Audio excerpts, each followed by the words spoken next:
ദൈവനാമത്തിന് സ്തോത്രം. കഴിഞ്ഞ ഒരു മാസം നാട്ടിലായിരിക്കാനായിട്ട് ദൈവം സഹായിച്ചു. പിന്നെ നാട്ടിലായിരുന്നപ്പോൾ പല ആൾക്കാരെയും കാണണമെന്നുള്ള ഒരു ആഗ്രഹം ഉണ്ടായിരുന്നു. അതെല്ലാം മിക്കവരെയും കാണാനായിട്ടും പല സ്ഥലങ്ങളിലും പോകാനായിട്ടും ദൈവമക്കളായിട്ടുള്ള കൂട്ടായ്മയിലായിരിക്കാനായിട്ടും ഒക്കെ ദൈവം സഹായിച്ചു. ഒരു വാക്യം വായിക്കാം. യോഹന്നാന്റെ സുവിശേഷം 8-ാമത്തെ അധ്യായത്തിന്റെ 32-ാമത്തെ വാക്യം.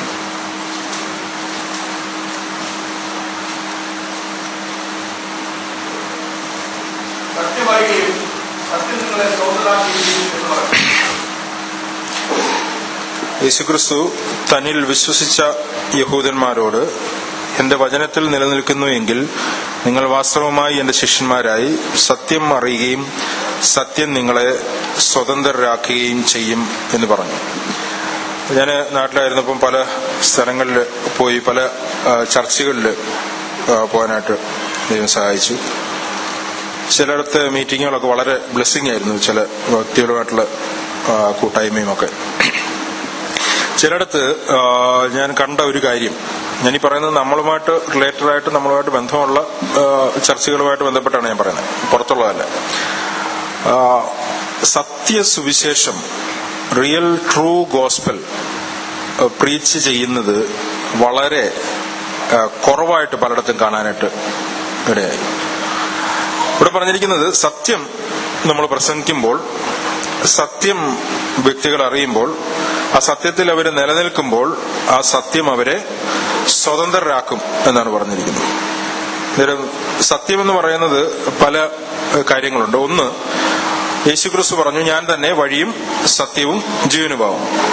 രണ്ടാമത്, ദൈവവചനത്തെ സത്യവചനം എന്നാണ് പറഞ്ഞിരിക്കുന്നത്. യേശുക്രിസ്തുവിന്റെ വചനം സത്യവചനമാണ്. ദൈവം പറയുന്ന സത്യങ്ങൾ നമ്മൾ യഥാർത്ഥത്തിൽ മനസ്സിലാക്കുമ്പോൾ ആ സത്യം നമ്മളെ സ്വതന്ത്രരാക്കും, ഫ്രീഡത്തിലോട്ട് കൊണ്ടുവരും, ബോണ്ടേജിൽ നിന്ന് വെളിയിലേക്ക് കൊണ്ടുവരും. അതേപോലെ തന്നെ പിശാചിന്റെ കള്ളം നമ്മൾ കേൾക്കുകയും അത് വിശ്വസിക്കുകയും ചെയ്യുമ്പോൾ അത് നമ്മളെ ബന്ധനത്തിലേക്കും കൊണ്ടുവരും. അതേ അധ്യായത്തിന് തന്നെ 44-ാമത്തെ വാക്യത്തിൽ യേശുക്രിസ്തു പറയാണ്, നിങ്ങൾ പിശാച് എന്ന പിതാവിന്റെ മക്കൾ, നിങ്ങളുടെ പിതാവിന്റെ മോഹങ്ങളെ ചെയ്യുവാനും ഇച്ഛിക്കുന്നു. അവൻ ആദ്യം മുതൽ കൊലപാതകനായിരുന്നു. അവനിൽ സത്യമില്ലായതുകൊണ്ട് സത്യത്തിൽ നിലനിൽക്കുന്നില്ല. അവൻ ഭോഷ്ക് പറയുമ്പോൾ സ്വന്തത്തിൽ നിന്ന് എടുത്തു പറയുന്നു. അവൻ ഭോഷ്ക് പറയുന്നവനും അവന്റെ അപ്പനുമാകും. അന്നേരം എല്ലാ ഭോഷ്കിന്റെയും സോഴ്സ് എന്ന് പറയുന്നത് പിശാചാണ്. എല്ലാ സത്യത്തിന്റെയും സോഴ്സ് എന്ന് പറയുന്നത് ദൈവമാണ്.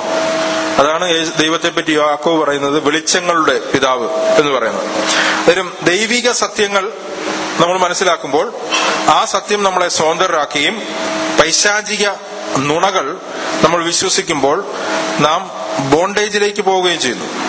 യേശുക്രിസ്തു ഈ ഭൂമിയിൽ വന്നത്, പിശാച് ഭൂമിയിൽ വന്നത് എന്തിനാണെന്ന് യേശുക്രിസ്തു പറയുന്നുണ്ട്. യോഹന്നാൻ 10:10 പറയാണ്, കള്ളൻ വന്നത് അറുക്കുവാനും മുടിക്കുവാനും കൊല്ലുവാനും മോഷ്ടിക്കുവാനുമാണെന്നാണ് പറഞ്ഞത്. യേശുക്രിസ്തു വന്നത് എന്തിനാണെന്നുള്ളത് യോഹന്നാന്റെ ലേഖനം 1-ാമത്തെ ലേഖനം അതിന്റെ 3:5 പറഞ്ഞിരിക്കുകയാണ്. പിശാചിന്റെ പ്രവർത്തികളെ അഴിക്കുവാൻ ദൈവപുത്രൻ പ്രത്യക്ഷനായി. 8, പിശാച് ആദ്യം മുതൽ പാപം ചെയ്യുന്നു, പിശാചിന്റെ പ്രവർത്തികളെ അഴിക്കുവാൻ തന്നെ ദൈവപുത്രൻ പ്രത്യക്ഷനായി. അന്നേരം ഞാൻ പറഞ്ഞതിന്റെ കാര്യം എന്ന് പറഞ്ഞു കഴിഞ്ഞാൽ, പിശാചിന്റെ കള്ളങ്ങൾ മനുഷ്യൻ വിശ്വസിച്ച് ബോണ്ടേജിലായിരിക്കുന്ന, ആ കള്ളത്തിൽ വിശ്വസിച്ച് ബന്ധനത്തിലായിരിക്കുന്ന മനുഷ്യരെ ആ ബോണ്ടേജ് അഴിക്കാനായിട്ടാണ് മനുഷ്യപുത്രൻ പ്രത്യക്ഷനായത്.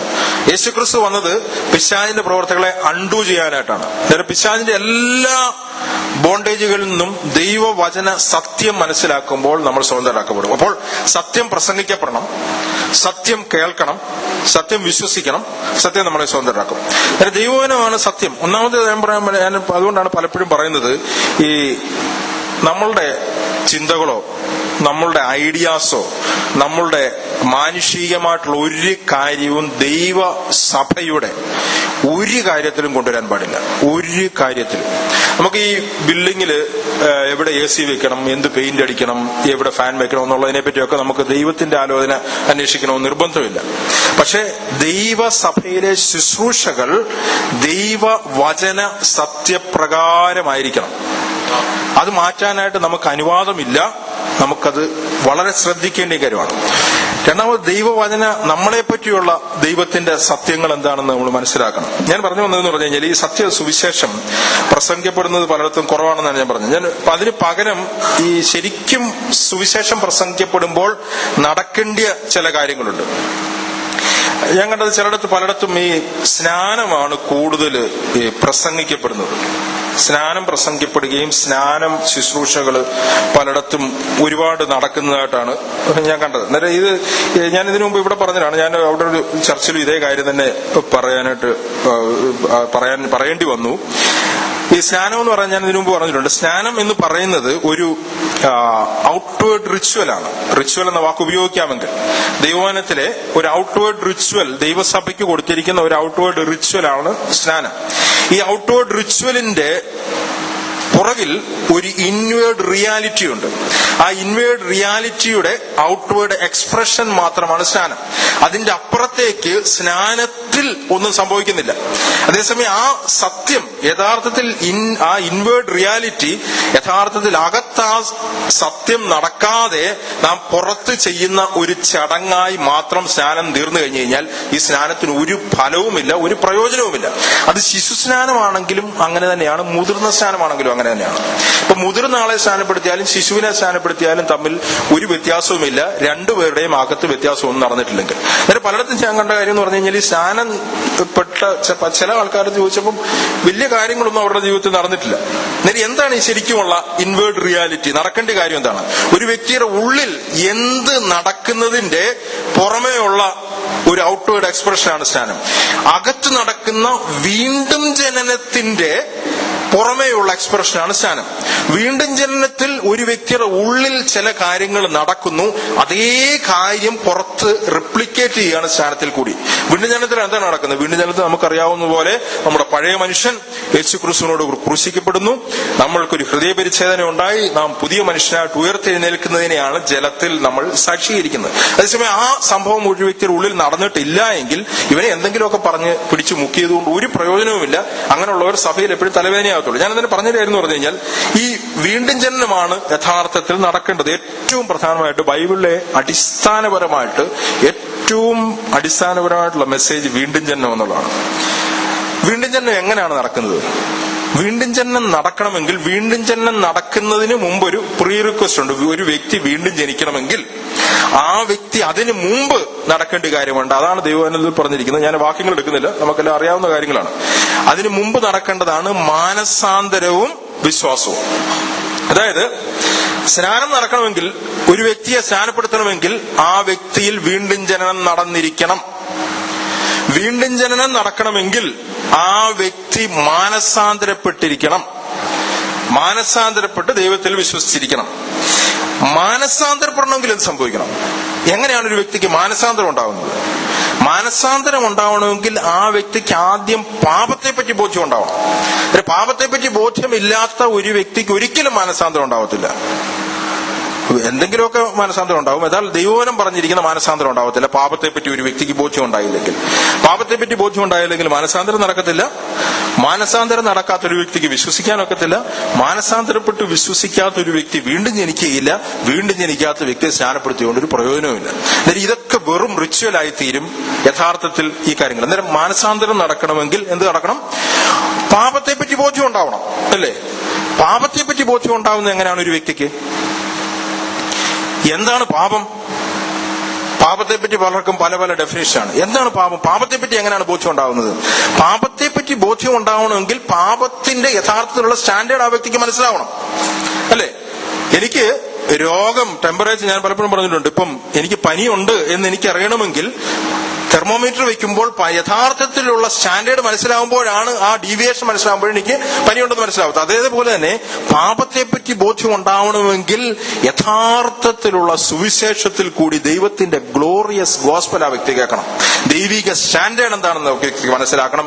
ഏതിൽ നിന്നാണ് ആ വ്യക്തി വീണുപോയെന്ന് മനസ്സിലാക്കണം. അന്നേരം അടിസ്ഥാനപരമായി ഇതിന്റെ എല്ലാം പുറകോട്ട് നമ്മൾ തിരിഞ്ഞു വരുമ്പോൾ മിക്ക സ്ഥലങ്ങളിലും റിയലായിട്ടുള്ള വീണ്ടും ജനനങ്ങൾ, റിയലായിട്ടുള്ള സ്നാനങ്ങൾ, അല്ലെങ്കിൽ റിയലായിട്ടുള്ള മാനസാന്തരം, ഇതൊക്കെ നടക്കാത്തതിന്റെ ഏറ്റവും അടിസ്ഥാന കാര്യം റിയൽ ഗോസ്പൽ പ്രീച്ച് ചെയ്യപ്പെടുന്നില്ല എന്നുള്ളതാണ്. എന്നാൽ ഇത് ഒരു വലിയൊരു ഒരു നീഡാണ് പലയിടത്തും വലിയൊരു നീഡ്. അന്നേരം ഞാൻ പലപ്പോഴും ചിന്തിക്കാറുണ്ട്, ഈ ഒരു നീഡ് ഉള്ളിടത്തേക്ക് എല്ലായിടത്തോട്ട് നമുക്ക് പോകാനായിട്ടോ നമുക്ക് പറയാനോ ഒക്കത്തില്ല. നമ്മളെ ദൈവം അയക്കുന്നിടത്തോട്ടേ നമുക്ക് പോകാനായിട്ട് ഒക്കത്തുള്ളൂ. ഇനി ഞാൻ അന്നേരം പറഞ്ഞിട്ട് പറഞ്ഞു കഴിഞ്ഞാൽ ഈ ഒരു കാര്യം നമ്മൾ റിയലായിട്ട് മനസ്സിലാക്കണം. സത്യസുവിശേഷം പ്രസംഗിക്കുന്നിടത്ത് യഥാർത്ഥത്തിൽ ദൈവം പാപത്തെപ്പറ്റി ബോധ്യം വരുത്തും. പാപത്തെപ്പറ്റി ബോധ്യം വരുത്തുന്നിടത്ത് ആ വ്യക്തിയുടെ ജീവിതത്തിൽ പാപത്തെ പറ്റിയുള്ള കൺവിക്ഷൻ ഉണ്ടാവും. ആ വ്യക്തി മാനസാന്തരപ്പെടുന്നിടത്ത് ആ വ്യക്തി യഥാർത്ഥത്തിൽ വീണ്ടും ജനിക്കും. അങ്ങനെയുള്ള വ്യക്തികളാണ് യഥാർത്ഥത്തിലുള്ള ദൈവമക്കളായത്. എന്താണ് പാപം എന്ന് ദൈവവചനം പറഞ്ഞിരിക്കുന്നത്? എന്തിനെ പറ്റിയാണ് ദൈവത്തിന്റെ പരിശുദ്ധാത്മാവ് ഒരു വ്യക്തിയുടെ ഉള്ളിൽ ബോധ്യം വരുന്നത്? യോഹന്നാന്റെ സുവിശേഷം അതിന്റെ 16-ാമത്തെ അധ്യായം 16-ാമത്തെ അധ്യായത്തിന്റെ 13-ാമത്തെ 14-ാമത്തെയും സത്യത്തിന്റെ ആത്മാവ് വരുമ്പോഴും അവൻ നിങ്ങളെ സകല സത്യത്തിൽ വഴി നടത്തും. അവൻ സ്വയമായി സംസാരിക്കാതെ താൻ കേൾക്കുന്നത് സംസാരിക്കുകയും വരുവാനുള്ളത് നിങ്ങൾക്ക് അറിയിച്ചു തരികയും ചെയ്യും. എന്നിലുള്ളതെടുത്ത് നിങ്ങൾക്ക് അറിയിച്ചു തരുന്നതുകൊണ്ട് എന്നെ മഹത്വപ്പെടുത്തും. അതിന്റെ 8-ാമത്തെ വാക്യം, 7ഉം 8ഉം വാക്യം, പരിശുദ്ധാത്മാവ് വരുമ്പോൾ വായിച്ചു. അവൻ വന്ന് പാപത്തെക്കുറിച്ചും നീതിയെക്കുറിച്ചും ന്യായവിധിയെക്കുറിച്ചും ലോകത്തിന് ബോധം വരുത്തും. ഇവിടെ പറഞ്ഞിരിക്കുകയാണ് പരിശുദ്ധാത്മാവ് വരുമ്പോൾ ആ പരിശുദ്ധാത്മാവ് ലോകത്തിന് ബോധ്യം വരുത്തുന്ന കാര്യമാണ്. എന്തിനെ പറ്റിയാണ് ബോധ്യം വരുത്തുന്നത്? അവൻ വന്നിട്ട് ആദ്യം ബോധ്യം വരുത്തുന്നത് പാപത്തെ പറ്റിയാണ്. ഇതിൽ അടുത്ത വാക്യത്തിൽ പറയാണ് എന്താണ് പാപം, എന്താണ് ലോകത്തിന്റെ പാപം. ഈ ലോകത്തിന്റെ ദൈവം ഈ ലോകത്തെ ന്യായം വിധിക്കുക. ലോകം എന്ന് പറഞ്ഞാൽ അവിശ്വാസികളാണ്. അവിശ്വാസികളായ വ്യക്തികളെ ദൈവം ഇന്ന് ന്യായം വിധിക്കുന്നതിന്റെ അടിസ്ഥാനം എന്താണ്? പലർക്കും അത് അറിയത്തില്ല. അടുത്ത വാക്യത്തിൽ പറഞ്ഞിരിക്കുകയാണ് അവർ എന്നിൽ വിശ്വസിക്കായിക കൊണ്ട് പാപത്തെ പറ്റി. അന്നേരം ഇന്നൊരു മനുഷ്യൻ നരകത്തിലേക്ക്, ഒരു അവിശ്വാസി, രക്ഷിക്കപ്പെടാത്ത വ്യക്തി നരകത്തിലേക്ക് പോകുന്നതിന്റെ ഏറ്റവും ഇല്ലെങ്കിൽ ഏക കാരണം എന്ന് പറയാമെങ്കിൽ അതെന്താണെന്ന് അറിയാമോ? യേശുക്രിസ്തുവിൽ വിശ്വസിക്കാത്തതുകൊണ്ടാണ്.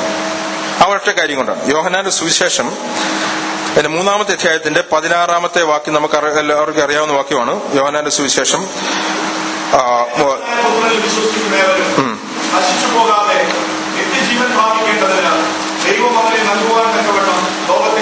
അവിടെ പറഞ്ഞിരിക്കുകയാണ് തന്റെ ഏകജാതനായ പുത്രനിൽ വിശ്വസിക്കുന്ന ഏവനും നശിച്ചു പോകാതെ നിത്യജീവൻ പ്രാപിക്കേണ്ടതിന് ദൈവം അവനെ നൽകുവാൻ തക്കവണ്ണം ലോകത്തെ സ്നേഹിച്ചു. ദൈവം തന്റെ പുത്രനെ ലോകത്തിൽ അയച്ചത് ലോകത്തെ വിധിക്കുവാനല്ല, ലോകം അവനാൽ രക്ഷിക്കപ്പെടുവാനത്രേ. അടുത്ത വാക്യത്തിൽ പറയാണ് അവനിൽ വിശ്വസിക്കുന്നവന് ന്യായവിധിയില്ല, വിശ്വസിക്കാത്തവന് ദൈവത്തിന്റെ ഏകജാതനായ പുത്രന്റെ നാമത്തിൽ വിശ്വസിക്കായികയാൽ തന്നെ ന്യായവിധി വന്നു കഴിഞ്ഞു. അന്നേരം ന്യായവിധി എന്തുകൊണ്ടാണ് ലോകത്തിന് വരുന്നത്? ഒറ്റ കാരണം കൊണ്ടാണ്. എന്താണ്? യേശുക്രിസ്തുവിൽ വിശ്വസിക്കായതുകൊണ്ട്. കാരണം എന്താണ്? ന്യായവിധി എന്നത് വെളിച്ചം ലോകത്തിൽ വന്നിട്ടും മനുഷ്യർ പ്രവൃത്തി ദോഷമുള്ളതാകൊണ്ട് അവർ വെളിച്ചത്തെക്കാൾ ഇരുളിനെ സ്നേഹിച്ചത് കൊണ്ട് തന്നെ. അപ്പോ യോഹന്നാന്റെ സുവിശേഷം 5-ാമത്തെ അധ്യായത്തിന്റെ 24-ാമത്തെ വാക്യത്തിൽ യേശുക്രിസ്തു പറയാണ്, ആമേൻ ആമേൻ ഞാൻ നിങ്ങളോട് പറയുന്നു, എന്റെ വചനം കേട്ട് എന്നെ അയച്ചവനെ വിശ്വസിക്കുന്നവന് നിത്യജീവനുണ്ട്. അവൻ ന്യായവിധിയിലാകാതെ മരണത്തിൽ നിന്ന് ജീവനിലേക്ക് കടന്നിരിക്കും. അന്നേരം ഞാൻ പറഞ്ഞ കാര്യം എന്ന് പറഞ്ഞു കഴിഞ്ഞാൽ ഈ സത്യസുവിശേഷം റിയലായിട്ട് പ്രസംഗിക്കപ്പെടുമ്പോൾ ആ വ്യക്തികൾക്ക് യഥാർത്ഥത്തിൽ പാപത്തെ പറ്റിയാണ് ബോധ്യം വരുന്നത്. പാപത്തെപ്പറ്റി ബോധ്യം വരുന്ന വ്യക്തികളാണ് മാനസാന്തരപ്പെട്ട് വീണ്ടും ജനിക്കുന്നത്. അങ്ങനെയുള്ള വ്യക്തികളെയാണ് യഥാർത്ഥത്തിൽ സ്നാനപ്പെടുത്തേണ്ടത്. അല്ലാത്ത വ്യക്തികളെ സ്നാനപ്പെടുത്തിക്കൊണ്ട് ഒരു പ്രയോജനവുമില്ല. അവർ മുതിർന്ന സ്നാനമാണെങ്കിലും ശിശു സ്നാനമാണെങ്കിലും ഒരുപോലെയുള്ളൂ. ഞാൻ അന്നേരം വായിച്ച വാക്യം എന്ന് പറഞ്ഞു കഴിഞ്ഞാൽ യോഹന്നാന്റെ സുവിശേഷം 8:32 യേശുക്രിസ്തു പറയാണ്, സത്യം നിങ്ങൾ അറിയുകയും സത്യം നിങ്ങളെ സ്വതന്ത്രരാക്കുകയും ചെയ്യും. നേരെ യഥാർത്ഥത്തിലുള്ള സത്യ സുവിശേഷം കേൾക്കുമ്പോൾ ഒരു വ്യക്തി യഥാർത്ഥത്തിൽ പിശാചിന്റെ ബന്ധനത്തിൽ നിന്ന്, പിശാചിന്റെ കിങ്ഡത്തിൽ നിന്ന് ദൈവരാജ്യത്തിലേക്ക് മാറ്റപ്പെടുകയാണ്. ഒരു വ്യക്തി യഥാർത്ഥ സത്യസുവിശേഷം കേൾക്കുമ്പോൾ, ആ വ്യക്തി വിശ്വസിക്കുമ്പോൾ, മാനസാന്തരപ്പെട്ട് വിശ്വസിക്കുമ്പോൾ ആ വ്യക്തി ദൈവരാജ്യത്തിലേക്ക് കടക്കും. നമുക്ക് പലപ്പോഴും അറിയാവുന്ന വാക്യമാണ്, യഥാർത്ഥത്തിൽ സുവിശേഷം പ്രസംഗിക്കപ്പെടുമ്പോൾ എന്താണ് നടക്കുന്നത് എന്നുള്ളത് എഫേസ്യ ലേഖനത്തിൽ എഴുതിയിട്ടുണ്ട്. എഫേസ്യ ലേഖനം അതിന്റെ 1-ാമത്തെ അധ്യായം 1-ാമത്തെ അധ്യായത്തിന്റെ 13-14 വാക്യങ്ങൾ.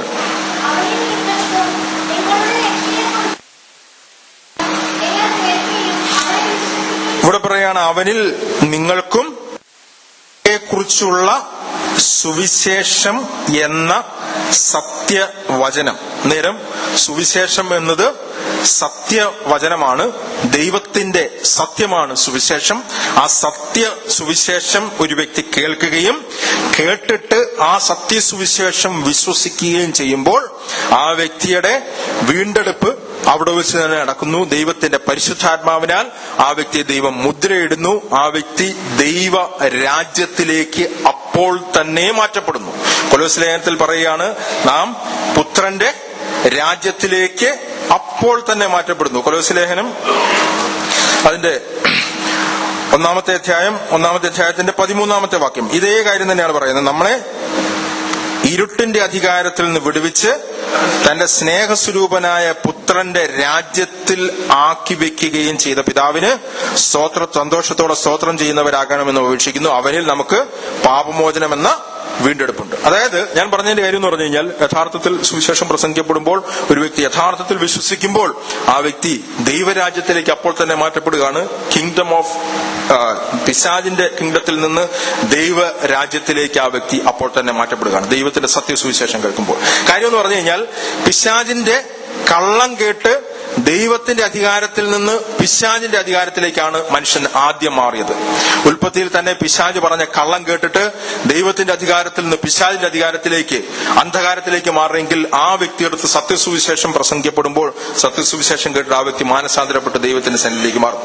ഞാൻ പക്ഷേ പറയാൻ ആഗ്രഹിക്കുന്ന കാര്യം എന്ന് പറഞ്ഞാൽ, ഈ സത്യ സുവിശേഷം കേട്ട് മാനസാന്തരപ്പെട്ട വ്യക്തികളുടെ അടുത്ത് തുടർച്ചയായി പിശാച് ചില കള്ളങ്ങൾ പറഞ്ഞുകൊണ്ടേയിരിക്കും.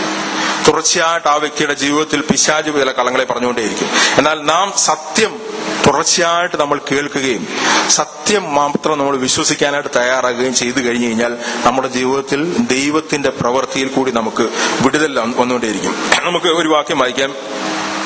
2 തിമോത്തിയോസ് അതിന്റെ 4-ാമത്തെ അധ്യായത്തിന്റെ 2-ാമത്തെ വാക്യം.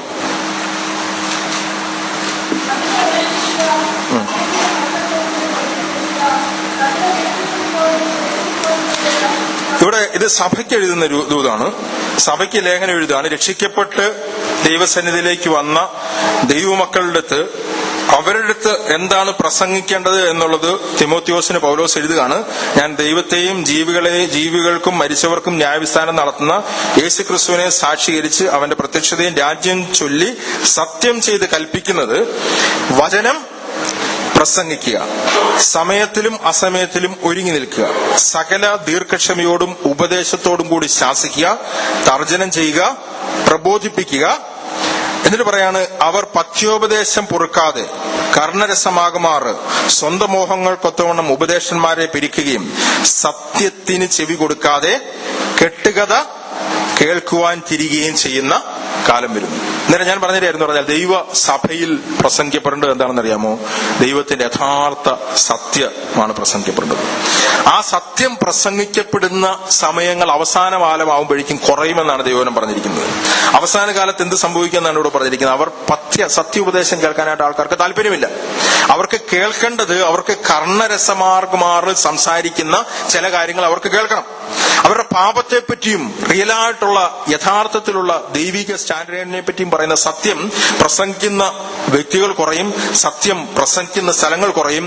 അവിടെ എന്താണ് പെരുക്കുന്നത് പറഞ്ഞിരിക്കുന്നത്? അവർ അവരുടെ സ്വന്തം മോഹങ്ങൾക്കൊത്തവണ്ണം പ്രസംഗിക്കുന്ന ഉപദേഷ്ടാക്കന്മാരെ പെരുക്കുകയും എന്തു ചെയ്യും? സത്യത്തിന് ചെവി കൊടുക്കാതെ കെട്ടുകഥ കേൾക്കാൻ തിരിയുന്ന കാലം വരികയും ചെയ്യും. അന്നേരം ഇന്ന് പലയിടത്തും കേൾക്കുന്നത് കെട്ടുകഥകളാണ്, സത്യസുവിശേഷമല്ല, കെട്ടുകഥകളാണ്. അതുകൊണ്ടാണ് തിമോത്തിയോസിന്റെ അടുത്ത് പൗലോസ് അതിന്റെ 2-ാമത്തെ അധ്യായത്തിൽ പറഞ്ഞിരിക്കുന്നത്. 2-ാമത്തെ അധ്യായത്തിന്റെ 15-ാമത്തെ വാക്യത്തിൽ പറയാണ്, സത്യവചനത്തെ യഥാർത്ഥമായി പ്രസംഗിച്ചുകൊണ്ട് ലജ്ജിക്കുവാൻ സംഗതിയില്ലാത്ത വേലക്കാരനായി ദൈവത്തിന് കൊള്ളാകുന്നവനായി നിൽക്കാൻ ശ്രമിക്കുക.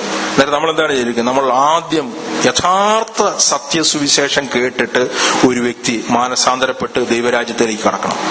അങ്ങനെ യഥാർത്ഥത്തിൽ മാനസാന്തരപ്പെട്ട് സത്യസുവിശേഷം കേട്ട് രക്ഷിക്കപ്പെട്ട വ്യക്തികളുടെ അടുത്ത് സത്യം പ്രസംഗിക്കപ്പെടണം. ദൈവവചന സത്യം പ്രസംഗിക്കപ്പെടണം. ആ സത്യം പ്രസംഗിക്കപ്പെടുമ്പോൾ ആ സത്യത്തിൽ എന്തൊക്കെ ഉണ്ടാകും? അവിടെ പറയുകയാണ്, അവിടെ ഉപദേശമുണ്ടാകും, ശാസനയുണ്ടാകും, തർജ്ജനമുണ്ടാകും, പ്രബോധനമുണ്ടാകും. ഇതൊക്കെ എന്തിനാണെന്നറിയാമോ? ഒരു വ്യക്തിയെ യഥാർത്ഥത്തിൽ ദൈവത്തിന്റെ സ്വരൂപത്തിലൂടെ അനുരൂപമാക്കാൻ വേണ്ടിയിട്ടാണ് സുവിശേഷത്തിന്റെ സത്യം. പക്ഷെ അത് കേൾക്കാനായിട്ട് നമുക്ക് മനസ്സില്ലെങ്കിൽ നമ്മൾ എന്ത് ചെയ്യുമെന്ന് അറിയാമോ? നമ്മളത് കേൾക്കാതെ നമ്മുടെ ചെവി തിരിച്ച് കെട്ടുകഥ കേൾക്കാനായിട്ട് പോകും. പക്ഷേ ഞാൻ പറയട്ടെ, അതുകൊണ്ട് നമ്മൾ ചില കാര്യങ്ങൾ നമ്മൾ കഴിഞ്ഞ ആഴ്ചയിൽ മനസ്സിൽ കേട്ട ചില കാര്യങ്ങളുടെ കണ്ടിന്യൂഷൻ ആയിട്ട് ചില കാര്യങ്ങൾ പറയാനായിട്ട് ആഗ്രഹിക്കുകയാണ്. ഒരു വ്യക്തി രക്ഷിക്കപ്പെടുമ്പോൾ ഞാൻ പറഞ്ഞു, ആ വ്യക്തി പിശാചിന്റെ രാജ്യത്തിൽ നിന്ന് ദൈവത്തിന്റെ രാജ്യത്തിലേക്ക് കടക്കുകയാണ്. വേറെ രീതിയിൽ പറഞ്ഞു കഴിഞ്ഞാൽ, ഒരു വ്യക്തി രക്ഷിക്കപ്പെടുമ്പോൾ ആ വ്യക്തി അന്നു മുതൽ നമ്മൾ കഴിഞ്ഞ ആഴ്ചയിൽ കേട്ടതുപോലെ ഒരു ഓട്ടം തുടങ്ങുകയാണ്, അല്ലെ? എന്തോട്ടമാണ് തുടങ്ങുന്നത്? നമ്മൾ കേട്ടു, നമ്മുടെ ക്രിസ്തുവേശുവിലുള്ള പരമ വിളിയുടെ ലാക്കിലേക്കുമാണ്. അപ്വേർഡ് കോൾ എന്നാണ് അവിടെ പറഞ്ഞിരിക്കുന്നത്. ദൈവ ക്രിസ്തുവേശുവിലുള്ള ഒരു പരമവിളിയുടെ ലാക്കുണ്ട് എന്ന് പറഞ്ഞു കഴിഞ്ഞാൽ, ഒരു ക്രിസ്ത്യാനി, ഒരു വ്യക്തി രക്ഷിക്കപ്പെട്ട് കഴിയുന്ന നിമിഷം ആ വ്യക്തി ഒരു ഓട്ടത്തിന്റെ ട്രാക്കിലേക്ക് കയറി നിൽക്കുകയാണ്. ആ വ്യക്തി ഒരു പിക്നിക്കിലേക്കല്ല കയറി നിൽക്കുന്നത്. ആ വ്യക്തി അന്നു മുതൽ ഒരു സന്തോഷ ജീവിതം ആസ്വദിക്കാൻ വേണ്ടിയിട്ടൊരു കാര്യത്തിലേക്കല്ല കയറുന്നത്. ആ വ്യക്തി യഥാർത്ഥത്തിൽ ദൈവവചന പ്രകാരം രണ്ട് കാര്യങ്ങൾ പറയുന്നുണ്ട്. ഒന്ന്, ഒരു യുദ്ധത്തിലേക്ക് ഏർപ്പെടുകയാണ്. രണ്ടാമത്, ആ വ്യക്തി ഒരു ഓട്ടത്തിലേക്ക് ആദ്യത്തെ സ്റ്റെപ്പ് വയ്ക്കുകയാണ്. ആ ആദ്യത്തെ സ്റ്റെപ്പ് വയ്ക്കുമ്പോൾ അതിന്റെ അവസാനത്തെ എൻഡ് പോയിന്റ് ആണ് അവിടെ പറഞ്ഞിരിക്കുന്നത്. ക്രിസ്തുവേശുവിൽ ആ വ്യക്തിയെ കുറിച്ചുള്ള പരമവിളിയുടെ ഒരു ലാക്കുണ്ട് എന്ന് പറഞ്ഞു കഴിഞ്ഞാൽ, ഒരു ഡെസ്റ്റിനേഷൻ പോയിന്റ് ഉണ്ട്, ഒരു സ്റ്റാർട്ടിംഗ് പോയിന്റും ഉണ്ട്, ഒരു ഡെസ്റ്റിനേഷൻ പോയിന്റും ഉണ്ട്.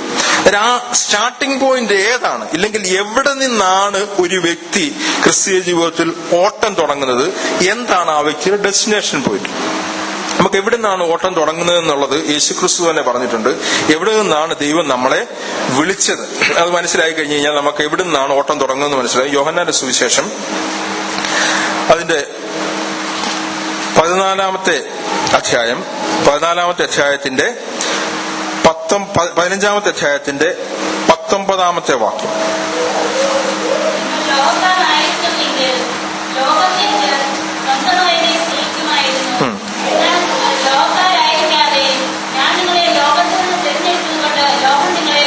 ഇവിടെ പറഞ്ഞിരിക്കുകയാണ്, നിങ്ങൾ ലോകക്കാരായിരുന്നുവെങ്കിൽ ലോകം തനിക്ക് സ്വന്തമായതിനെ സ്നേഹിക്കുമായിരുന്നു.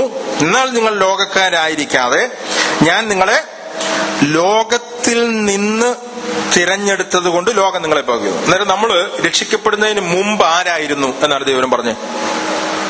ആരാണ് ദൈവം രക്ഷിക്കപ്പെടുന്നതിന് മുമ്പ്? നമ്മൾ ലോകക്കാരാണ്, അല്ലെ? അതുകൊണ്ടാണ് യേശുക്രിസ്തു പറഞ്ഞത്, സത്യത്തിന്റെ ആത്മാവ് വരുമ്പോൾ അവൻ ലോകത്തിന് എന്തിനെപ്പറ്റി ബോധ്യം കൊടുക്കും? പാപത്തെ പറ്റി ബോധ്യം കൊടുക്കും. നേരെ നമ്മൾ ലോകക്കാരായിരുന്നു, നമ്മൾ ഈ ലോകത്തിന്റെ ഭാഗമായിരുന്നു. ഈ ലോകം എന്ന് പറയുന്നത് ഈ ഭൂമിയല്ല. ലോകം എന്ന് ഇവിടെ പറഞ്ഞിരിക്കുന്ന അവിശ്വാസികളുടെ കൂട്ടത്തെയാണ് ലോകം എന്ന് പറഞ്ഞിരിക്കുന്നത്. അല്ലെങ്കിൽ പിശാചിന്റെ അണ്ടറിൽ, പിശാചിനാൽ നിയന്ത്രിക്കപ്പെടുന്ന ഈ ലോകത്തിന്റെ കാലഗതികളെ അനുസരിച്ച് നടക്കുന്ന രക്ഷിക്കപ്പെടാത്ത ഒരു ജനസമൂഹത്തിൽ നിന്ന്, ആ ലോകത്തിൽ ആയിരുന്നു നാം ലോകക്കാരായിരുന്നു. ലോകം നമ്മളെ സ്നേഹിക്കുകയും ചെയ്യുമായിരുന്നു. അങ്ങനെയുള്ള ഒരു സ്ഥലത്ത് നിന്ന്, ആ ഒരു പോയിന്റിൽ നിന്ന് ദൈവം അവിടെ നിന്ന് ഒരു കൂട്ടരെ തെരഞ്ഞെടുക്കുകയാണ്. അവിടെ പറഞ്ഞിരിക്കുകയാണ്, ഞാൻ നിങ്ങളെ ലോകത്തിൽ നിന്ന് തെരഞ്ഞെടുത്തത് കൊണ്ട് എന്താണ്? ലോകം അപ്പോൾ തന്നെ ഒരു രക്ഷിക്കപ്പെട്ട വ്യക്തിക്ക് ആ വേൾഡ്ലി സിസ്റ്റം എതിരായിത്തീരുന്നു. ലോകം ആ വ്യക്തിക്ക് എതിരായിത്തീരുന്നു. അപ്പോൾ തന്നെ എന്ത് സംഭവിക്കുന്നു? അവിടെ പറഞ്ഞിരിക്കുകയാണ്, അവർ ലോകക്കാര് അല്ലാതെ ആയിത്തീരുകയാണ്. യോഹന്നാന്റെ സുവിശേഷം 17-ാമത്തെ അധ്യായത്തിന്റെ 6-ാമത്തെ വാക്യത്തിൽ യേശുക്രിസ്തു പറയാണ്, നീ ലോകത്തിൽ നിന്നും എനിക്ക് തന്നിട്ടുള്ള മനുഷ്യർക്ക് ഞാൻ നിന്റെ നാമം വെളിപ്പെടുത്തിയിരിക്കുന്നു. ഇവിടെ പറഞ്ഞിരിക്കുകയാണ്, യേശുക്രിസ്തു പറയുകയാണ്, ഇവിടെ യേശുക്രിസ്തുവിന്റെ ആ പ്രാർത്ഥനയാണ്. യേശുക്രിസ്തുവിന്റെ രക്ഷിക്കപ്പെടുന്ന വ്യക്തികൾക്ക് ദൈവം എന്തൊക്കെ കൊടുക്കുന്നു എന്ന് പറയുമ്പോൾ പറയാണ്, അതിന്റെ 9-ാമത്തെ വാക്യം വീണ്ടും പറയാണ്, ഞാൻ അവർക്ക് വേണ്ടി അപേക്ഷിക്കുന്നു, ലോകത്തിന് വേണ്ടിയല്ല, നീ എനിക്ക് തന്നിട്ടുള്ളവർ നിനക്കുള്ളവരാകൊണ്ട് ഞാൻ അവർക്ക് വേണ്ടി അത്ര അപേക്ഷിക്കുന്നത്. രണ്ട് പർട്ടിക്കുലർ ഗ്രൂപ്പിനെ പറ്റി അവിടെ പറയാണ്. ലോകക്കാർ എന്ന കൂട്ടർ, ലോകം എന്ന കൂട്ടർ, ആ ലോകത്തിൽ നിന്ന് തെരഞ്ഞെടുക്കപ്പെട്ട വേറൊരു കൂട്ടർ. ആ വ്യക്തികൾക്ക് വേണ്ടി യേശുക്രിസ്തു പ്രാർത്ഥിക്കുകയാണ്. ഇവിടെ പറഞ്ഞിരിക്കുകയാണ്, നീ ലോകത്തിൽ നിന്നും എനിക്ക് തന്നിട്ടുള്ള മനുഷ്യർക്ക് ഞാൻ നിന്റെ നാമം വിളിച്ചിരിക്കുന്നു. അതിന്റെ 14-ാമത്തെ വാക്യത്തിൽ വീണ്ടും പറയാണ്, ഞാൻ അവർക്ക് നിന്റെ വചനം കൊടുത്തിരിക്കുന്നു, ഞാൻ ലൗകികൻ അല്ലാത്തതുപോലെ അവരും ലൗകികരല്ലാത്തത് കൊണ്ട് ലോകം അവരെ പകച്ചു. നേരം ഞാൻ പറഞ്ഞതിന്റെ കാര്യം നിങ്ങൾക്ക് മനസ്സിലാവുന്നു വിചാരിക്കുന്നു. നേരം ഒരു വ്യക്തി രക്ഷിക്കപ്പെടുമ്പോൾ ആ വ്യക്തി രക്ഷിക്കപ്പെടുന്നത് ലോകത്തിൽ നിന്നാണ്. അതുകൊണ്ടാണ് ആദ്യത്തെ സുവിശേഷം പ്രസംഗിച്ചപ്പോൾ, ഫസ്റ്റ് ഗോസ്പൽ പ്രസംഗിച്ചപ്പോൾ പത്രോസ് പറഞ്ഞത്, ഈ വക്രതയും കോട്ടവുമുള്ള തലമുറയിൽ നിന്ന് രക്ഷിക്കപ്പെടുന്നു പറഞ്ഞത്. രക്ഷിക്കപ്പെടുക എന്ന് പറഞ്ഞാൽ എന്താണ് എന്ന് നമ്മൾ റിയലായിട്ട് മനസ്സിലാക്കണം. ഒരു വ്യക്തി രക്ഷിക്കപ്പെടുമ്പോൾ, സത്യസുവിശേഷം കേട്ട് രക്ഷിക്കപ്പെടുമ്പോൾ ആ വ്യക്തി രക്ഷിക്കപ്പെടുന്നത് ലോകത്തിൽ നിന്നാണ്. എന്നാൽ ആ വ്യക്തി രക്ഷിക്കപ്പെടുന്നത് ലോകത്തിൽ നിന്നാണെങ്കിലും ആ വ്യക്തിയെ ദൈവം വെച്ചിരിക്കുന്നതും ഈ ലോകത്തിൽ തന്നെയാണ്. അതുകൊണ്ടാണ് അടുത്ത വാക്യത്തിൽ പറഞ്ഞിരിക്കുന്നത്, അവരെ ലോകത്തിൽ നിന്ന് എടുക്കണം എന്നല്ല, എന്താണ്, ദുഷ്ടന്റെ കയ്യിൽ അകപ്പെടാതെ വണ്ണം അവരെ പ്രൊട്ടക്ട് ചെയ്യണമെന്നത്ര ഞാൻ അപേക്ഷിക്കുന്നത്. അതിന്റെ 16-ാമത്തെ വാക്യത്തിൽ പറയാണ്, ഞാൻ ലൗകികനല്ലാത്തതുപോലെ അവരും ലൗകികനല്ല, സത്യത്താൽ അവരെ വിശുദ്ധീകരിക്കണമേ. നിന്റെ വചനം സത്യമാകുന്നു, നീ എന്നെ ലോകത്തിലേക്ക് അയച്ചതുപോലെ ഞാൻ അവരെയും ലോകത്തിലേക്ക് അയക്കുന്നു. എന്നാലും ഞാൻ പറഞ്ഞത് നിങ്ങൾക്ക് ശ്രദ്ധിച്ചാൽ മനസ്സിലാവും. രക്ഷിക്കപ്പെടുമ്പോൾ ദൈവം ഒരു കൂട്ടരെ ലോകത്തിൽ നിന്ന് തെരഞ്ഞെടുക്കുന്നു, അവരെ ലോകക്കാരല്ലാതാക്കുന്നു, എന്നിട്ട് അവരെ ലോകത്തിലേക്ക് തന്നെ അയക്കുന്നു. എങ്ങനെയാണ് അയക്കുന്നത്? യേശുക്രിസ്തു ഈ ഭൂമിയിൽ എങ്ങനെ ലോകക്കാരനല്ലാതെ ജീവിച്ചോ അതുപോലെ ലോകക്കാരനല്ലാതെ ഈ ഭൂമിയിൽ ജീവിക്കാൻ വേണ്ടിയിട്ട്. രക്ഷിക്കപ്പെടുമ്പോൾ എന്താണ് സംഭവിക്കുന്നത്, എവിടെ നിന്നാണ് രക്ഷിക്കപ്പെടുന്നത് നമുക്ക് അറിയത്തില്ല എങ്കിൽ നമുക്ക് ഈ പ്രോബ്ലങ്ങളൊക്കെ വരും. അവർ പിന്നെയും നമുക്ക് ലോകക്കാരായിട്ട് തന്നെ ജീവിക്കാം. ലോകം നമ്മളെ സ്നേഹിക്കും, നാം ലോകത്തെയും സ്നേഹിക്കും. നാം ലൗകികന്മാരായി ഭക്തിയുടെ വേഷം മാത്രം ധരിച്ചുകൊണ്ട് നമുക്ക് മുമ്പോട്ട് പോകാനായിട്ട് കഴിയും. പക്ഷേ ദൈവം പറഞ്ഞിരിക്കുകയാണ്, റിയലായിട്ട് പറയുകയാണ്, ഒരു വ്യക്തി രക്ഷിക്കപ്പെടുമ്പോൾ ആ വ്യക്തി he's transferred from one kingdom to another kingdom. അങ്ങനെ ലോകത്തിൽ നിന്ന് ആ വ്യക്തി രക്ഷിക്കപ്പെടുന്നു. ഞാൻ പറഞ്ഞ ആദ്യത്തെ ഡെസ്റ്റിനേഷൻ പോയിന്റ്, ഓട്ടത്തിന്റെ ആദ്യത്തെ പോയിന്റ് ലോകം എന്നുള്ളതാണ്. അതിന്റെ ഡെസ്റ്റിനേഷൻ പോയിന്റ് എവിടെയാണ്? പലപ്പോഴും നമ്മൾ കേട്ടിട്ടുള്ള, ചിന്തിച്ചിട്ടുള്ളൂ, എവിടെയാണ് അതിന്റെ ഡെസ്റ്റിനേഷൻ, എൻഡ് പോയിന്റ്? സ്വർഗമാണോ എൻഡ് പോയിന്റ്? അല്ല. എന്താണ് അൾട്ടിമേറ്റ് ഒരു വിശ്വാസിയുടെ ജീവിതത്തിലെ ഓട്ടത്തിന്റെ എൻഡ് പോയിന്റ് എവിടെയാണ് വെച്ചിരിക്കുന്നത്? റോമാലേഖനം 8:28 അനേക വാക്യങ്ങളുണ്ട്. നമുക്ക് വായിച്ചു കഴിഞ്ഞാൽ അറിയാം എന്താണ് എൻഡ് എന്നുള്ളത് അവിടെ എഴുതിയിട്ടുണ്ട്.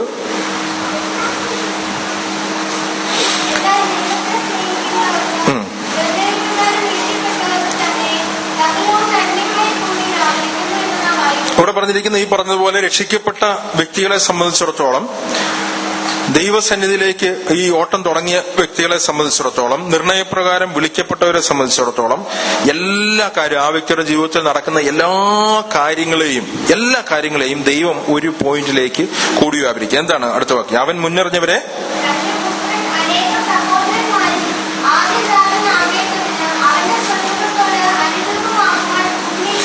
അന്നേരം ഞാൻ പറഞ്ഞത്, അന്നേരം ഡെസ്റ്റിനേഷൻ പോയിന്റ് ഇവിടെ പറഞ്ഞിരിക്കുക എന്താണ്? പുത്രന്റെ സ്വരൂപത്തോട് അനുഭവം. അന്നേരം അതാണ് അപ്വേർഡ് കോളിന്റെ ഫിനിഷിംഗ് പോയിന്റ്. അന്നേരം ഞാൻ പറഞ്ഞത് മനസ്സിലാക്കണം. സ്റ്റാർട്ടിംഗ് പോയിന്റ് ലോകമാണ്. ആ ലോകത്തിൽ നിന്നാണ് ഒരു വ്യക്തിയെ വീണ്ടെടുത്തത്. ആ ലൗകിക സിസ്റ്റത്തിൽ നിന്നും, അവിടെ നിന്നും ദൈവമക്കളെ വീണ്ടെടുത്തു, ആ ലോകത്തിലേക്ക് തന്നെ അയച്ചു. എന്നിട്ട് ആ വ്യക്തി ഓട്ടം തുടങ്ങുകയാണ്. ആ ഓട്ടം തുടങ്ങുന്നതിന്റെ എൻഡ് എന്ന് പറയുന്നത് യേശുക്രിസ്തുവിന്റെ സ്വരൂപത്തോടെ എൻഡുകയാണ്. ആ ഓട്ടത്തിൽ അങ്ങനെ ഓടുന്നവരുടെ അടുത്ത് പറയുന്ന ഒരു കൽപ്പനയാണ് റോമാലേഖനം അതിന്റെ 12-ാമത്തെ അധ്യായത്തിന്റെ റോമാലേഖനം 12:1. അതെ, ഇവിടെ ദൈവത്തിന്റെ മനസ്സിൽ ഓർപ്പിച്ച് പൗലോസ് ഇവരെ പ്രബോധിപ്പിക്കുന്ന ഒരു കാര്യമാണ്. നിങ്ങൾ ബുദ്ധിയുള്ള ആരാധനയായി നിങ്ങളുടെ ശരീരങ്ങളെ ജീവനും വിശുദ്ധിയും ദൈവത്തിന് പ്രസാദവുമുള്ള യാഗമായി ദൈവത്തിന് സമർപ്പിക്കും. എന്നിട്ട് അടുത്ത വാക്യം പറയാണ്, വായിച്ചോ. ഈ ലോകത്തിന് അനുസൃതമാകാതെ നന്മയും പ്രസാദവും പൂർണ്ണതയുമുള്ള ദൈവത്തിനും ഇന്നതെന്ന് തിരിച്ചറിയേണ്ടതിന് മനസ്സ് പുതുക്കി രൂപാന്തരപ്പെടും. ഇവിടെ പറഞ്ഞിരിക്കുകയാണ്, ഈ ഓട്ടത്തിൽ പറയുന്നത്, ഞാൻ പറഞ്ഞില്ലേ, ഒരു സ്റ്റാർട്ടിംഗ് പോയിന്റ് ഇതായിരുന്നു, ലോകമായിരുന്നു എങ്കിൽ നിങ്ങളുടെ എൻഡ് പോയിന്റ് നിങ്ങളുടെ മനസ്സ് പുതുക്കി രൂപാന്തരപ്പെടുക എന്നാണ്. രൂപാന്തരപ്പെടുന്ന എൻഡ് പോയിന്റ് യേശു ക്രിസ്തുവാണ്. അങ്ങനെയാണെങ്കിൽ ഇവിടെ പറഞ്ഞിരിക്കുകയാണ്, ഈ ഓട്ടത്തിൽ എന്ത് സംഭവിക്കരുതെന്നാണ് പറഞ്ഞിരിക്കുന്നത്. ഈ ലോകത്തിന് അനുരൂപമാകാതെ നിങ്ങൾ നന്മയും പ്രസാദവും പൂർണ്ണതയുമുള്ള ദൈവഹിതം ഇന്ന് എന്ന് തിരിച്ചറിയേണ്ടതിന് നിങ്ങളുടെ മനസ്സ് പുതുക്കി രൂപാന്തരപ്പെട്ടുകൊണ്ടേയിരിക്കുന്നു. അന്നേരം ഞാൻ പറഞ്ഞതിനായിരുന്നു പറഞ്ഞു കഴിഞ്ഞാൽ, ഒരു വ്യക്തി യഥാർത്ഥത്തിൽ ഈ ഓട്ടത്തിൽ, ഈ സ്പിരിച്വൽ ജേർണിയിൽ നമ്മൾ യേശുക്രിസ്തുവിനോട് അനുരൂപമാകുന്നു എന്ന് ഉള്ളതിന്റെ ഏറ്റവും വലിയ തെളിവ് എന്താണ്? നമ്മുടെ ജീവിതത്തിലെ ഏറ്റവും വലിയ തെളിവ് എന്താണ്? ഏറ്റവും വലിയ തെളിവെന്ന് പറഞ്ഞു കഴിഞ്ഞാൽ, ഈ ലോകത്തിന് നമ്മുടെ മുകളിൽ എത്രത്തോളം ഇൻഫ്ലുവൻസ് കുറഞ്ഞിട്ടുണ്ട് എന്നുള്ളത് മാത്രമാണ്. വലിയ കാര്യങ്ങൾ ശരിക്കും അതിൽ ടെസ്റ്റ് ചെയ്യേണ്ട കാര്യമില്ല. നമ്മൾ നമ്മളുടെ ഓട്ടത്തിൽ നമ്മൾ എത്രത്തോളം ദൂരോട്ട് ഓടി എന്ന് നമുക്കറിയണമെങ്കിൽ നമ്മൾ ഈ ലോകത്തിൽ തന്നെയാണ് ജീവിക്കുന്നത്. നമ്മുടെ മരണം വരെ ഈ ലോകത്തിൽ തന്നെയാണ് ജീവിക്കുന്നത്. എന്നാൽ നാം രക്ഷിക്കപ്പെട്ട വ്യക്തി എത്രത്തോളം രക്ഷിക്കപ്പെട്ടു എന്ന് അറിയാൻ ഒരൊറ്റ ടെസ്റ്റ് നോക്കിയാൽ മതി. ഒന്ന്, നമ്മൾ ഈ ലോകത്തിന് നമ്മുടെ മനസ്സിൽ എത്രത്തോളം സ്ഥാനമുണ്ട്. ഇവിടെ പറഞ്ഞിരിക്കുന്നത് എന്ത് പുതുക്കി രൂപാന്തരപ്പെടാനാണ് പറയുന്നത്? മനസ്സ് പുതുക്കി രൂപാന്തരപ്പെടാനാണ് പറയുന്നത്. കാരണം ഈ മനസ്സിൽ രൂപാന്തരം ഉണ്ടാകാതെ പുറത്തോട്ട് രൂപാന്തരം ഉണ്ടാവുകയില്ല. ഞാൻ നേരത്തെ പറഞ്ഞു, ഈ സ്നാനത്തിന്റെ കാര്യം പറഞ്ഞു, ഈ അകത്ത് മാറ്റം ഉണ്ടാകാതെ പുറത്ത് ചെയ്യുന്ന എല്ലാ കാര്യങ്ങളും റിച്വൽസാണ്. എന്നാൽ ഈ അകത്ത് ഒരു രൂപാന്തരം ഉണ്ടാകാതെ നമുക്ക് പുറത്ത് ഉണ്ടാക്കുന്ന എല്ലാ രൂപാന്തരങ്ങളും ദൈവസന്നിധിയിൽ വിലയില്ലാത്താണ്, റിച്വലാണ്. എന്നാൽ അകത്ത് രൂപാന്തരം ഉണ്ടാകുന്നതിന്റെ പ്രതിഫലനമായിട്ട് പുറത്ത് രൂപാന്തരം ഉണ്ടാവും. അത് ദൈവസന്നിധിയിൽ അക്സെപ്റ്റബിളുമാണ്. അതുകൊണ്ടാണ് ഇവിടെ പറഞ്ഞിരിക്കുന്നത്, ഈ ലോകത്തിന്റെ അനുഭവമാകാതെ നന്മയും പ്രസാദവും പൂർണ്ണതയുമുള്ള ദൈവഹിതം ഇന്നതെന്ന് തിരിച്ചറിയേണ്ടതിന് മനസ്സ് പുതുക്കി രൂപാന്തരപ്പെട്ടുകൊണ്ടിരിക്കും. എന്നിട്ട് ഞാൻ പറഞ്ഞില്ലെന്ന് പറഞ്ഞു കഴിഞ്ഞാൽ, രക്ഷിക്കപ്പെട്ട അന്ന് മുതൽ നമ്മുടെ മനസ്സിൽ ഒരു രൂപാന്തരം ഉണ്ടാക്കിയിട്ടുണ്ട്. എന്താണെന്ന് അറിയാമോ? ഈ മനസ്സിന്, നമ്മുടെ ഉള്ളിൽ നിന്ന് ഈ ലോകത്തോടുള്ള അനുരൂപത്വം നമ്മുടെ ഉള്ളിൽ നിന്ന് എത്രത്തോളം ഇൻഫ്ലുവൻസ് കുറഞ്ഞു വരുന്നുണ്ട് എന്നുള്ളതാണ് യഥാർത്ഥത്തിലുള്ള ടെസ്റ്റ്. ഇതേ രണ്ട് വ്യക്തികൾ ഒരു രക്ഷിക്കപ്പെട്ട വ്യക്തികളുടെ മനസ്സിനെ കൺട്രോൾ ചെയ്യാനായിട്ട് അന്നു മുതൽ ശ്രമിക്കും. ഒന്ന്, ദൈവത്തിന്റെ പരിശുദ്ധാത്മാവ് നമ്മുടെ മനസ്സിനെ രൂപാന്തരപ്പെടുത്താനായിട്ട് ശ്രമിക്കും.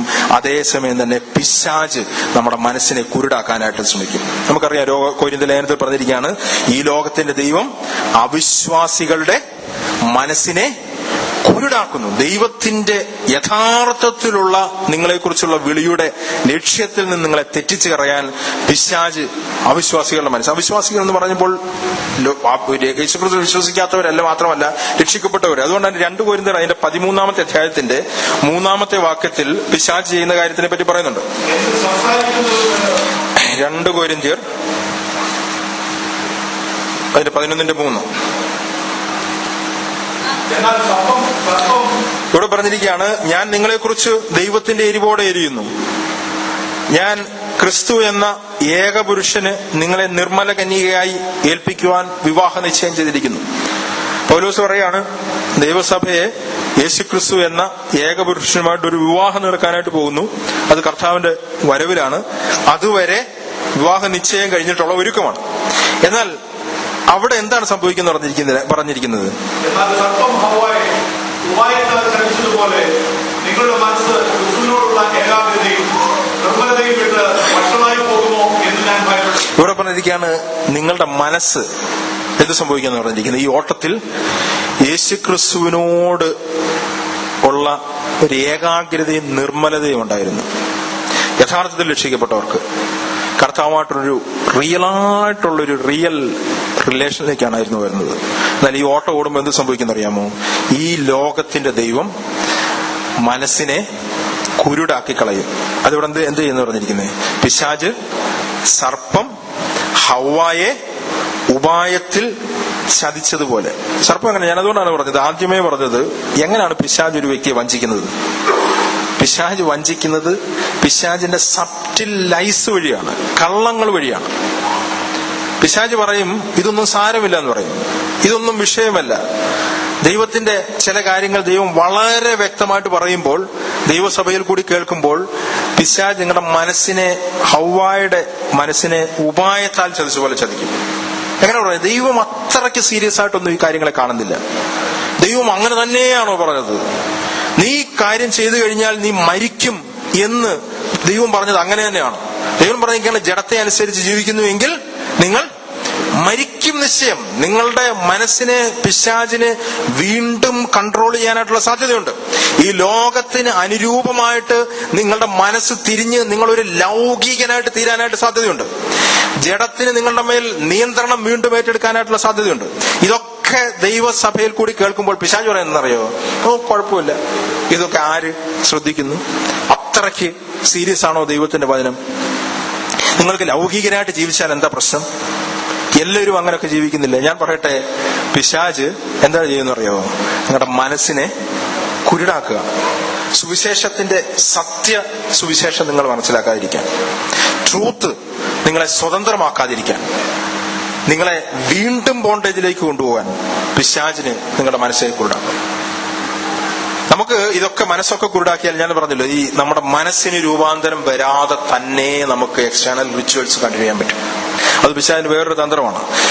നമുക്ക് പാട്ട് പാടാം, നമുക്ക് എല്ലാ എക്സ്റ്റേണൽ റിച്വൽസും നമ്മൾ മുമ്പോട്ട് കൊണ്ടുകൊണ്ടിരിക്കുമ്പോൾ തന്നെ നമ്മുടെ ഹൃദയത്തിൽ ദൈവമായിട്ടുള്ള ഏകാഗ്രമായിട്ടുള്ള ബന്ധം നഷ്ടപ്പെടും. ഈ ലോകത്തിന്റെ കാര്യം ലോകത്തിനോട് നമ്മുടെ മനസ്സനുരൂപമായിക്കൊണ്ടേയിരിക്കും. ലോകത്തോട് നമ്മൾ നമ്മൾ വളരെ ടെസ്റ്റ് ചെയ്ത് നോക്കിയാൽ മതി. എങ്ങനെയാണ് യഥാർത്ഥത്തിൽ സുവിശേഷം? നമ്മൾ കഴിഞ്ഞ ആഴ്ചയിൽ ആ സംഭവങ്ങൾ നമ്മൾ വായിച്ചു. മത്തായിയുടെ സുവിശേഷം 19-ാമത്തെ അധ്യായത്തിൽ യേശുക്രിസ്തുവിന്റെ അടുത്ത് വരുന്ന ഒരു ചെറുപ്പക്കാരനെ പറ്റി നമ്മൾ വായിച്ചു. മത്തായിയുടെ സുവിശേഷം 19-ാമത്തെ അധ്യായത്തിൽ ആ വാക്യം വേണമെങ്കിൽ നമുക്കൊന്ന് വായിക്കാം. 19-ന്റെ 16-ാമത്തെ വാക്യം.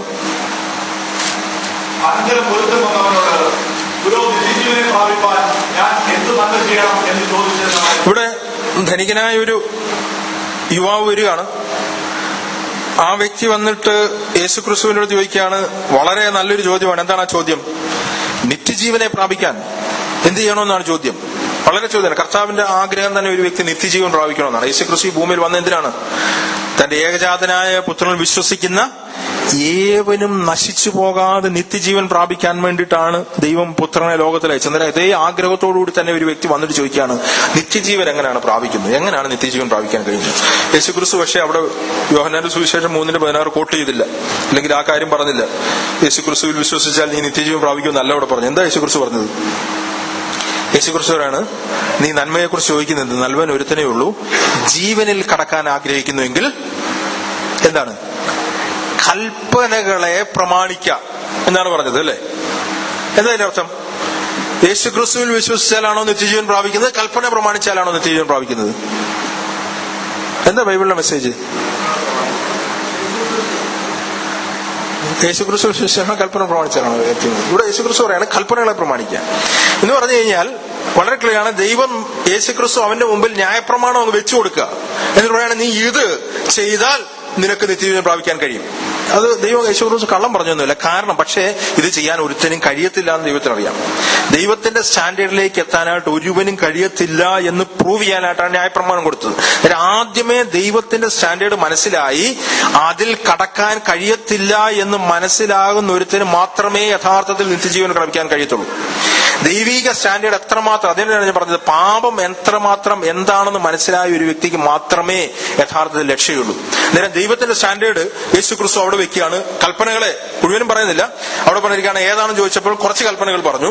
അത് പറഞ്ഞിട്ട് അവർ പറയാണ്, ഇത് പ്രമാണിച്ചാൽ നീ നിത്യജീവൻ പ്രാപിക്കും. അന്നേരം അവൻ പറയാണ്, ഞാൻ ഇതെല്ലാം പ്രമാണിക്കുന്നു, ഈ പറഞ്ഞതൊക്കെ ഞാൻ പ്രമാണിക്കുന്നു എന്ന് പറയാണ്. അവർ പ്രമാണിച്ചോ ഇല്ലയോ എന്നുള്ളത് യേശുക്രിസ്തു ചോദിച്ചില്ല. യേശുക്രിസ്തു അത് പറഞ്ഞു കഴിഞ്ഞപ്പോൾ ഇവരുടെ അടുത്ത് പറയണം, ഓക്കെ, നിനക്ക് മനസ്സിലായി ദൈവിക കൽപ്പനകൾ എന്താണെന്ന് നിനക്ക് മനസ്സിലായി. ഇനി നിനക്ക് നിത്യജീവൻ പ്രാപിക്കാനായിട്ട് അടുത്തൊരു മാർഗം ഞാൻ പറഞ്ഞുതരാന്ന് പറയാം. എന്താണ് ആ പറഞ്ഞത്?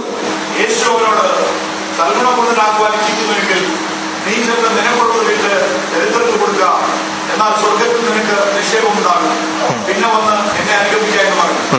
യൗവനക്കാരൻ വളരെ സമ്പത്തുള്ളവനാകിയാൽ ഈ വചനം കേട്ടിട്ട് ദുഃഖിച്ച് പോയി കളഞ്ഞു.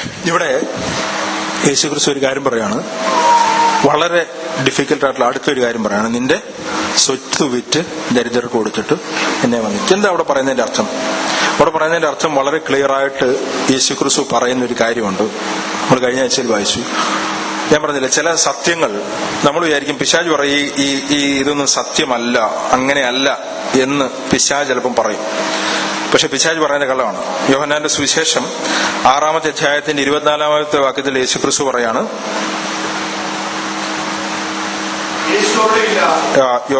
മത്തായിയുടെ സുവിശേഷം 6:24,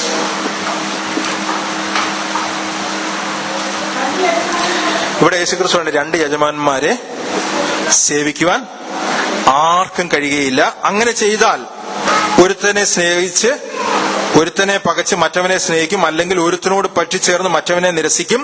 നിങ്ങൾക്ക് ദൈവത്തെയും മാമോനെയും സേവിക്കാൻ കഴിയത്തില്ല. ഇതൊരു ട്രൂത്താണ്, ഇതൊരു സത്യമാണ്, ദൈവവചനത്തിലെ സത്യമാണ്. പിശാച് എന്തോ പറയുന്നത് അറിയാമോ? പിശാച് ഇപ്പം പറയുന്നത് ഇത് അത്ര സത്യമല്ല, നിങ്ങൾക്കിത് രണ്ടും കൂടൊക്കെ കൊണ്ടു നടക്കാനായിട്ട് കഴിയും. ഇത് രണ്ടും കൂടി ഇല്ലാതെ എങ്ങനെയാണ് മുമ്പോട്ട് പോകാൻ കഴിയുന്നത്? ഇതാണ് പിശാച് പറയുന്നത്. പിശാചിന്റെ കള്ളമെന്ന് പറഞ്ഞു കഴിഞ്ഞാൽ പിശാച് പറയാണ്, ദൈവത്തെയും മാമോനെയും ഒരേപോലെ നിങ്ങൾക്ക് സേവിക്കാനായിട്ട് കഴിയും. 2 യജമാനന്മാർ ഒരാൾക്ക് പറ്റും എന്നുള്ളതാണ് പിശാച് പറയുന്നത്. യേശുക്രിസ്തു ഈ ധനികനായ യുവാവിന്റെ അടുത്ത് പറഞ്ഞത് ഇതാണ്, 2 യജമാനന്മാരെ നിനക്ക് പറ്റുകയില്ല. രക്ഷിക്കപ്പെടുമ്പോൾ ഏറ്റവും അടിസ്ഥാനമായിട്ട് നമുക്ക് മനസ്സിലാക്കേണ്ടത് 2 ഓണർഷിപ്പ് നിങ്ങളുടെ ജീവിതത്തിൽ പറ്റുകയില്ല. ഏതാണ് നിങ്ങളുടെ യജമാനൻ എന്നുള്ള ചോയ്സിന്റെ പുറത്താണ് നിങ്ങളുടെ രക്ഷ തീരുമാനിക്കുന്നത്. യേശുക്രിസ്തു ഈ ധനികന്റെ അടുത്ത് പറയാണ്, ധനികനായ യുവാവിന്റെ അടുത്ത് പറയാണ്, you have A master now. നിന്റെ മുകളിൽ ഒരു യജമാനനുണ്ട്, നിന്നെ നിയന്ത്രിക്കുന്ന ഒരു യജമാനനുണ്ട്. ആ യജമാനൻ പറയുന്നത് പോലെയാണ് നീ കാര്യങ്ങൾ ചെയ്യുന്നത്. ആ യജമാനൻ എന്ന് പറയുന്നത് വേൾഡ് ആണ്, അതിന്റെ പുറകിൽ കൂടി പ്രവർത്തിക്കുന്ന പിശാചാണ്. പിശാചിനാൽ നിയന്ത്രിക്കപ്പെടുന്ന ലോകത്തിന്റെ ഭാഗമായ ഒരു വ്യക്തിയാണ് നീ. നിന്നെ നിയന്ത്രിക്കുന്നത് മാമോനാണ്, ഈ ലോകത്തിന്റെ ദൈവമാണ്.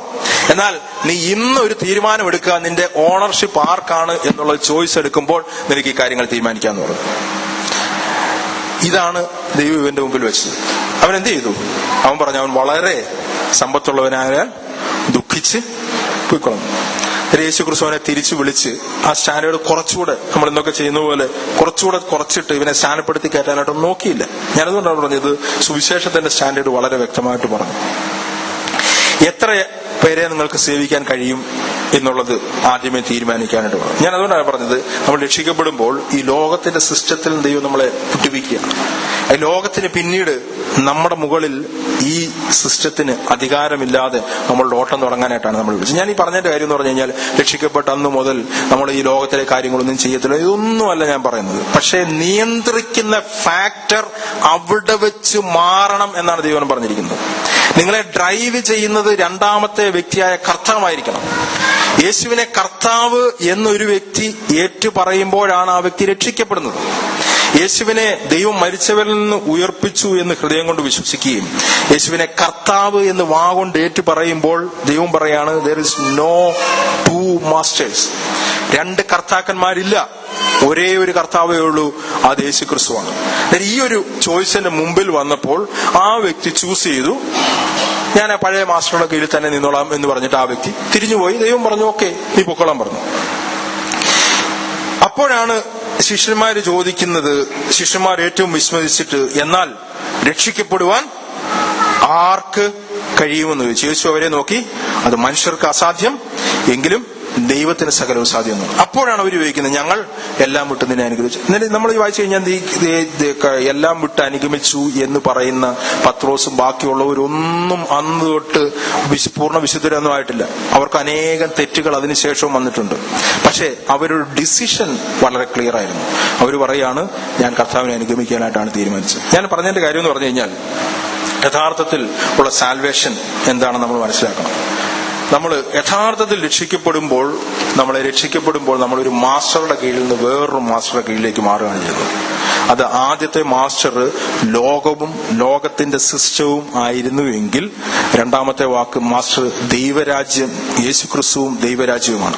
സുവിശേഷം എന്താണ് ശരിക്കും? സുവിശേഷം യേശുക്രിസ്തു വന്നപ്പോൾ യോഹന്നാൻ പ്രസംഗിച്ചത് ദൈവരാജ്യം സമീപിച്ചിരിക്കുന്നു, the kingdom of God is at hand. Yesukristu പ്രസംഗിച്ചത് എന്താണ്? ദൈവരാജ്യം സമീപിച്ചിരിക്കുന്നു. യേശുക്രിസ്തു തന്റെ 12 ശിഷ്യന്മാരെ അയച്ചപ്പോൾ പ്രസംഗിക്കാൻ പറഞ്ഞ എന്താണ്? ദൈവരാജ്യം സമീപിച്ചിരിക്കുന്നു എന്ന് പ്രസംഗിക്കാനാണ് പറഞ്ഞത്. എന്നാൽ പെന്തക്കോസ്ത് നാൾ മുതൽ ദൈവരാജ്യം സമീപിച്ചിരിക്കുന്നു എന്നുള്ള സുവിശേഷം പിന്നെ പ്രസംഗിച്ചിട്ടില്ല.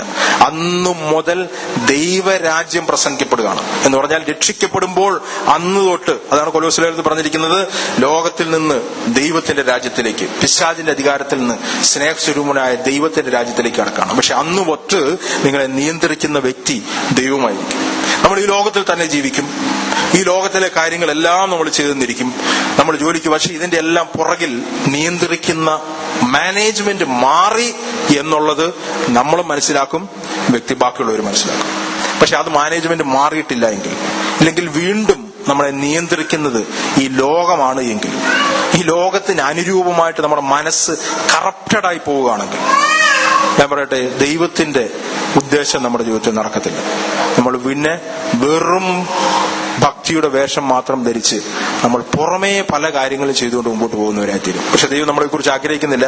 അതുകൊണ്ടാണ് ഞാൻ ആദ്യം പറഞ്ഞത്, സത്യം നിങ്ങൾ അറിയുമ്പോൾ, ട്രൂത്ത് നമ്മൾ മനസ്സിലാക്കുമ്പോൾ, സത്യ സുവിശേഷം നമ്മൾ മനസ്സിലാക്കുമ്പോൾ, ആദ്യത്തെ സത്യം മനസ്സിലാക്കുമ്പോൾ നമ്മൾ ദൈവരാജ്യത്തിൽ നിന്ന്, ലോകത്തിന്റെ രാജ്യത്തിൽ നിന്ന്, ലോകത്തിന്റെ നിന്ന് ദൈവത്തിലേക്ക് നമ്മൾ മാറ്റപ്പെടും.